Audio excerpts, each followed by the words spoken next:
民法典让法律 easy 一点，让烦恼少一点。老板，我跟你说一个好消息。什么好消息？我婆婆啊，她就想说要帮我们购置一个新房，然后她就想说就先帮我们出个头款。可是最近我们就是看到网络上有个新闻，妈妈帮儿子缴了600万房贷，可是却被国税局征收35万的税。这个新闻我也有看到，明明妈妈已经出了600万，然后还多罚35万，真的啊。不过法律的事情我们也不是很懂啊，所以我们应该来请教一下专家啊。民法典让法律 easy 点，让烦恼少一点。哎呀，这个烦恼过了好久啊，终于飞回来了。我以为是说烦恼2个月多了好多啊。对，我们观众朋友已经等待委员回来解答等很久了啊。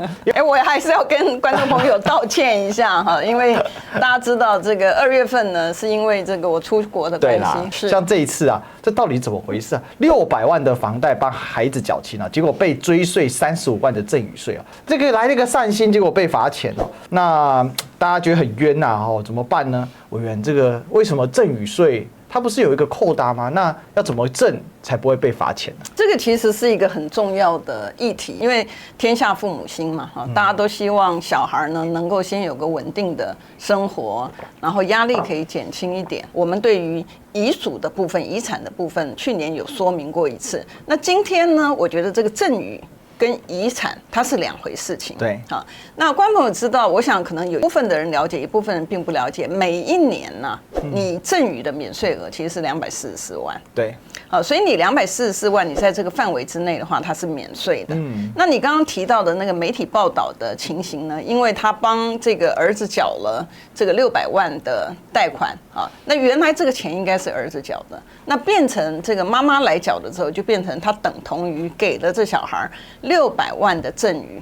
那你600万减掉244万，剩下来的部分，因为它不是免税，所以它就会课征10% 的这个赠与税，所以才会跑出来一个35万多。所以合科下来35万多的原因是这样子。对，是因为法律规定，倒不是妈妈这个违法。基本上面来讲，像富豪他都有律师、有会计师。那我一般的市井小民，平常讲，你的做这个租税的规划，还有说赠与的东西呢，你如果不了解法令的规定的时候，你就常常已经做了之后，就发现说哇，怎么会这么多的这个责任跑出来了啊？那所以回到我们今天的主题，就是说你真的要赠与。其实每一年在现在过2年，也许它的这个额度会增加，我们不知道。但目前为止是244万。它是根据每年的物价，或者是说政府会去观察，就是说现行的整个社会可能它的中位数啊什么各种数字去算出这244，还是说它是本来就浮动，还是它就是定时？它倒没有定时了哈，因为原来曾经有是从200万，然后再增加到220万，然后在现在变成244万，所以它的确是有在调升啊。但是是以当年度政府公告为准嘛？对，以政府的规定为准。那像我们刚刚讲哈，就是观众朋友要特别注意到一点，就是说什么叫做赠与啦？赠与并不是只有限说，我今天把钱给你，叫赠与。不是哈，法律没规定所谓的赠与呢，就是说财产所有人，就是说，比如说小子的婆婆好了哈，用自己的财产，然后给，比如说小子，那小子同意啊，那这件事情来讲呢，它就构成法律上面的赠与。它不一定就是说，我给你现金才叫做赠与，因为呢，它里面符合赠与的条件的话呢，它有很多的规定，比如说就是说你只要是。你不仅仅是给现金，当然算。我帮你减轻你的债务，算不算？它虽然不是现金交给你，是交给你的贷款银行一样，它就是等同。所以在我们的这个遗产跟赠与税法第5条里面，它就有规定什么样的情况会课征赠与税啊？他说，如果呢你是无偿的免除这个职务，比如说儿子欠妈妈钱，对。然后我就说，你不用还了。这也算赠与。其实也不一定算是儿子欠妈妈了哈。比如说小子欠你，然后你说，哎呀，小子你不用还了，这也是赠与。这也是赠与。免除债务或者是承担比如说，就像刚才这个你的报道上面所提到的，原来儿子应该要去偿那笔贷款的。哦，因为贷款等于是债务的一种。对，所以我如果我帮他承担了他的贷款，我等于是承担他的债务。他说你也要付赠与税，好，那法条就是明文规定。所以我刚刚为什么讲说，一般的老百姓很可怜的是说，因为他没有律师，他没有会计师，他搞不清楚这个形式，然后他可能只是想说，哎，就是钱给他就赠与，对。可是其实他赠与其实是可以非常多元，很多元。但法条里面规定的呢，就有6项，也包括说，比如说我这个房子啊，其实是1000万，对，然后呢，我卖给你卖500万。那在这样的情况之下，它就叫做呢，以不相当的代价来让与财产，那这个差额的部分也算赠与。对我不能自由的低买。好，应该这样讲。它所谓的以不相当的代价呢，就算你车子原来买的，比如说是100万，对。可是我们都知道车子会折价，马上折嘛，对，一买就亏钱，一买就折。那如果它市场上面的价格是50万的话，你卖50万就没有所谓的以不相当的代价的问题。那尤其是在就是你这个2个人之间有没有特殊的关系了？如果2个人之间没有特殊的关系的话，因为将来会讲说，正常的情况你情我愿啊，什么东西的，很多的这个理由会去说。可是，在里面赠与税里面呢，也有实务上面非常非常的多的案例，所以跟观众朋友特别报告一下哈，就是如果你是2亲等以内啊，比如说所谓的2亲等呢，就像小紫的老公跟他妈妈，就是她的婆婆，对啊，她就是2亲等。那小紫跟她的婆婆之间，她是姻亲，她还是2亲等。在这样的一个情况之下呢，他讲说啊，在2等亲之内的买卖，它都是要课征赠与税，除非你可以拿一个证明说，不是哦，这个是真正的交易哦。那很有意思的就是他法条在写的时候，他就讲说，你能够，你看他讲说可以哈。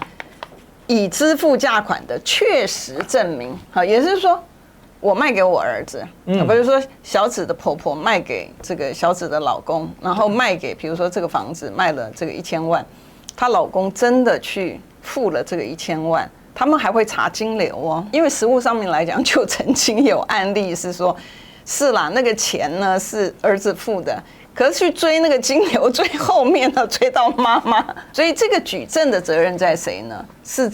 不是国税局，因为国税局先推定你是假的，在纳税义务人，对，纳税义务人要去证明说，这个其实是真的，好，所以赠与税要课征的内容很多，我们这个讲了一个最常发生的是这个，好，尤其在亲戚之间，然后还有什么样的情况之下也要课征赠与税呢？他说，如果你是用自己的资金。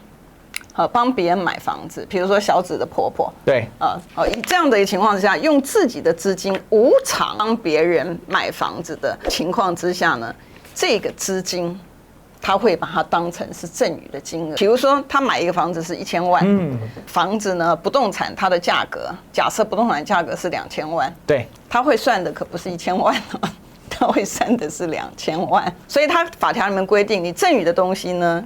如果不是不动产的话，也就是说，假设这个小紫的婆婆给她买了一个600万的项链，好了，我不知道到哪里找。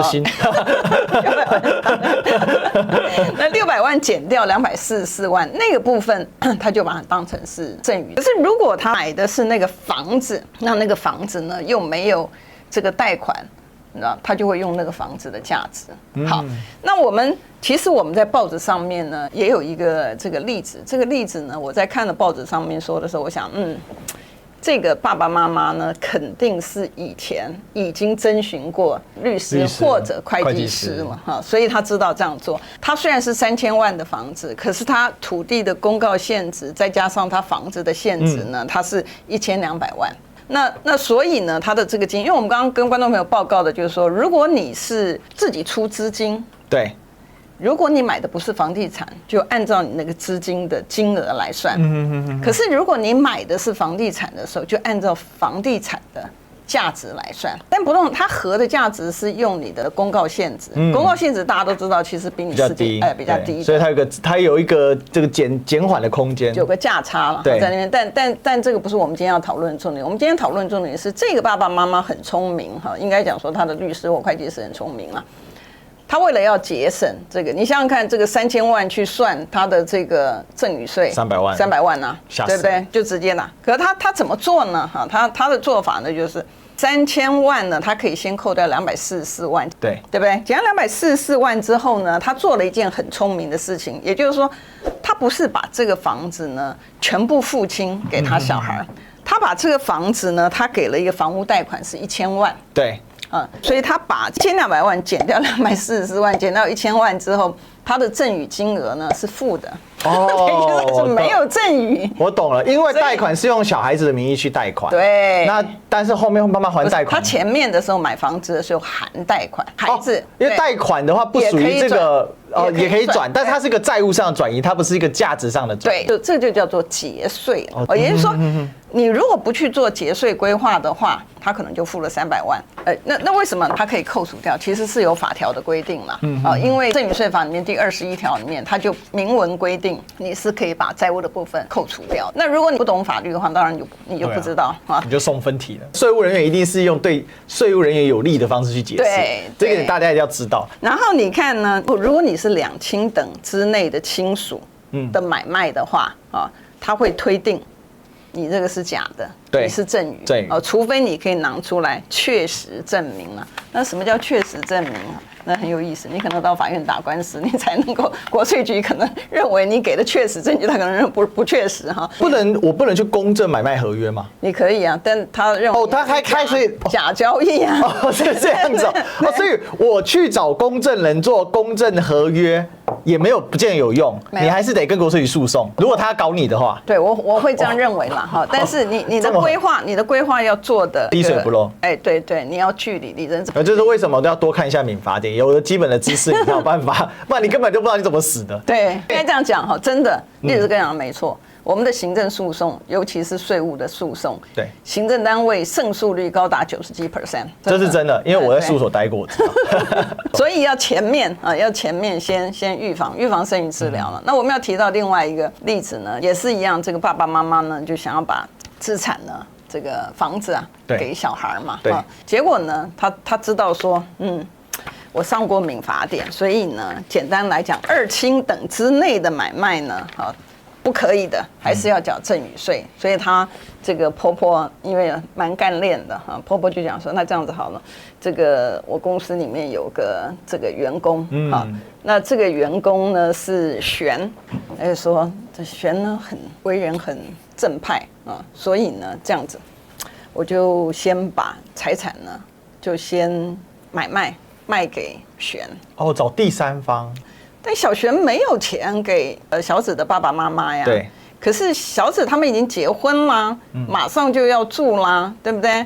所以就规定的就是说，那1年以后再付好了。对。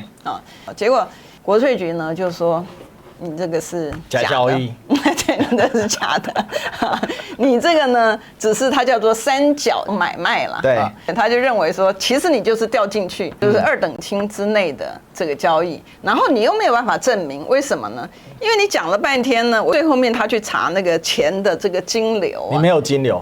等他讲说，正常人有哪一个买方，他钱都还没有给你，你房子就过户了，所以法院就讲说，这个有违一般的正常的这个交易，不合逻辑，不合常态。但是我还是要帮老百姓讲一句话嘛，这个行政单位有时候我觉得也过头了。对，像我们现在讲的这个案例，当然是它是很明显，对不对？可是有很多的我们的平民百姓，他的很多的交易的情况之下呢，其实那个大家之所以没有去提诉讼的原因呢，是因为你的胜诉率太低。对啊，国税局97%，你花了时间打，然后你钱不先缴的话，然后将来又有违约金，然后那个一直加上去，老百姓的那个负担太重，然后还要请律师，然后律师或会计师，然后这个到最后呢还输掉，对，赔得更大。对，所以通常来讲，你会发现呢，跟这个国税局打官司的大概都是有钱人。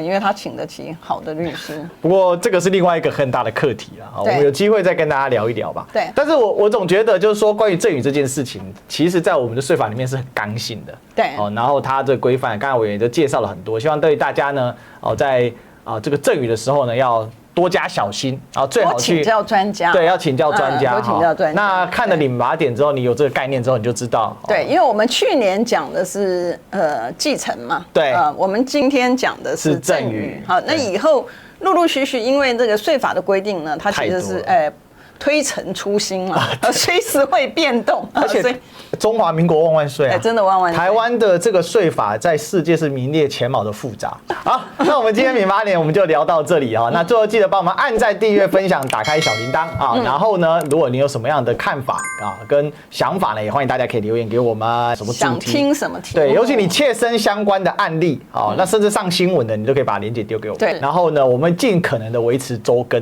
啊。对，就意思就是委员尽量少出国了。没有了，委员还是可以出国。但现在我们委员比较有一点时间，我们有时候就多录一点存档。然后时事的案件呢，我们有时候也会跟进哦。那希望大家呢继续支持我们民法典这个系列哦。然后我们现在是一样哦，就是周二的晚上会在委员的频道上架，然后周三的中午呢会在历史哥的频道上架哈。所以呢，就欢迎大家呢多多的点赞留言观看。好，那我们就期待下一期再相见啦，拜拜，拜拜。观众朋友一定要给我们按赞、分享、开启小铃铛。影片说明栏中记得去把它订阅起来哦，记得追踪哦，每周都会更新一集哦。那我们呢就在民法典上见喽，拜拜。